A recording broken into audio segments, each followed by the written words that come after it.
시청자 여러분 안녕하세요. 정의당 뉴스 채널 36.5입니다.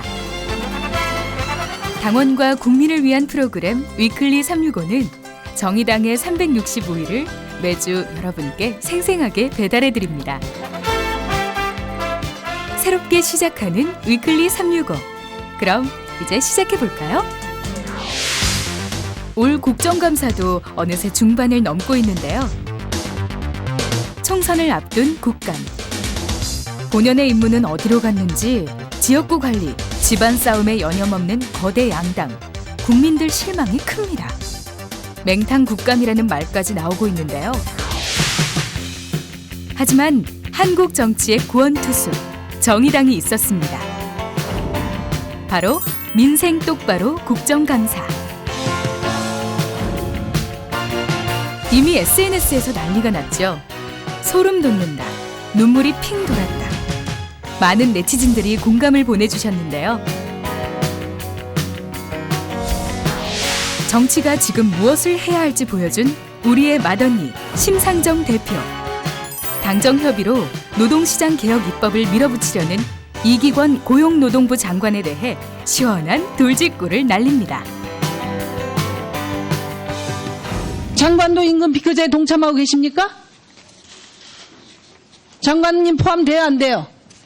장관은 왜 1억 2천씩 다 가지고 와요? 국회의원은 왜 1억 4천을 다 받아야 되고 5, 6천만 원 받는 늙은 노동자들 한테 3천만 원짜리 청년 연봉 만들어내라고 하면서 왜 이 자리에 있는 사람들은 고액임금 다 받아갑니까? 왜? 졸라맨 허리띠가 없어요? 200만 원도 못 받는 940만 노동자들. 예? 허리띠 졸라매는 게 아니라 목 조르는 거예요. 목 조르는 노동자 목 조르는 노동부 장관 자격 없어요. 푸근한 인상에 부드러운 카리스마의 소유자 정의당 원내대표 정진우 의원. 지난 10일 교육부 국정감사에서 국사교과서 국정화를 놓고 황우여 교육부 장관에게 일침을 놓았습니다. 정 원내대표는 1992년 헌법재판소의 판결문을 언급하며 국정교과서는 결국 정권 입맛에 맞는 교과서가 된다고 반대 목소리를 높였죠.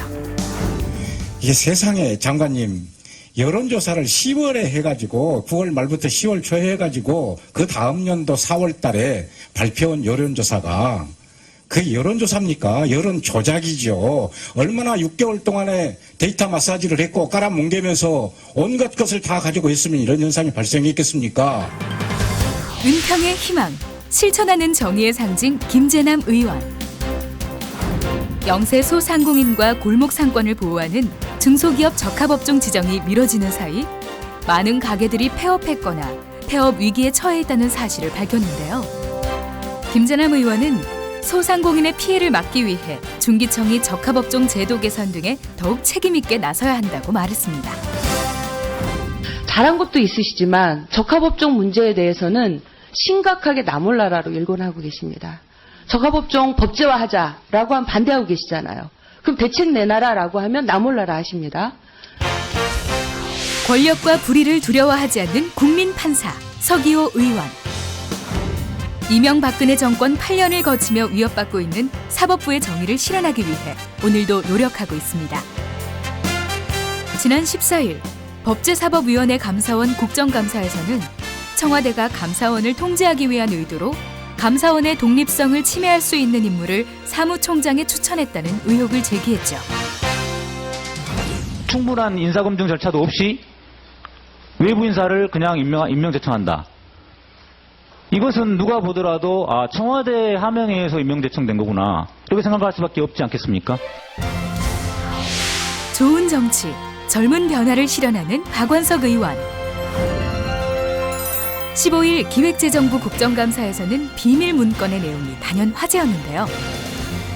바로 정부가 석탄 화력 발전 사업을 위한 수출 금융을 계속 지원하려 한다는 내용이었습니다. 박 의원은 박근혜 대통령이 여러 차례 밝힌 온실가스 감축 지원 방침과도 정면으로 배치된다고 지적했습니다.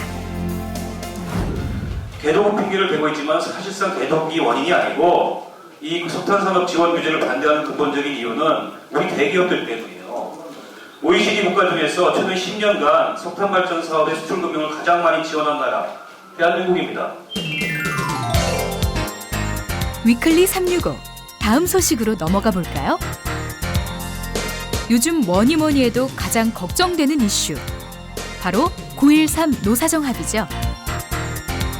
재벌과 대기업에 일방적으로 유리한 노동법 개정으로 일파만파 파문이 일면서 더욱 관심이 집중되고 있습니다.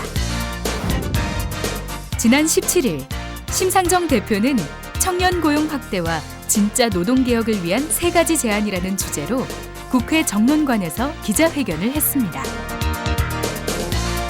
관련 내용 들어보시죠. 진정성 있는 고통 분담을 위해서 고위직 연봉자에 대한 최고임금제에 대한 논의를 제안합니다. 또 국민의 세금과 정부의 특혜로 성장했고 700조 원이 넘는 사례유보금을 쌓고 있는 재벌 대기업과 기득권층이 고통 분담에 앞장서야 합니다. 정의당은 지난 16일 국회의원 회관에서 노사정 합의의 문제점에 대한 긴급 토론회를 펼쳤죠.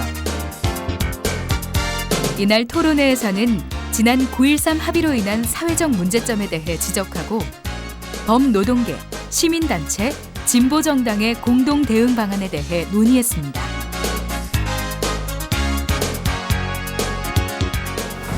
(9.13) 노사정 합의는 재벌 대기업 편에서 다수 노동자의 삶을 위협하는 위험천만한 일입니다. 저희 정의당은 특히 1,800만 미조직 노동자들의 삶을 벼랑 끝으로 내모는 이번 9.13 합의를 인정할 수 없음을 분명히 말씀을 드립니다. 헌법에 보장된 노동 기본권을 정부가 행정지침의 방식으로 무력화하는 일은 헌정사상 없었습니다.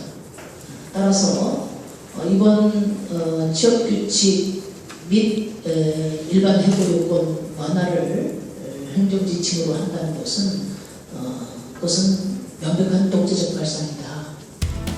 근데 이런 문제는 이게 무슨 뭐 민주노총이나 강성노조 사안이 아니라 모든 가정의 봉급생활자들 아들 딸들의 문제란 말이에요. 예. 그러니까 이건 저는 국민들이 알면 굉장히 폭발력이 있어요. 과거에 김영삼 정권이 노동법 파동 때문에 무너진 것처럼 저는 충분히 그럴 만한 폭발력을 가지고 있는 사안이고 내년 총선은 물론이고 대선까지 아주 중심 의제고. 오늘 처음으로 선보였던 위클리 365 어떠셨나요? 강하고 매력적인 정의당의 생생한 소식 다음 주에도 기대해 주세요.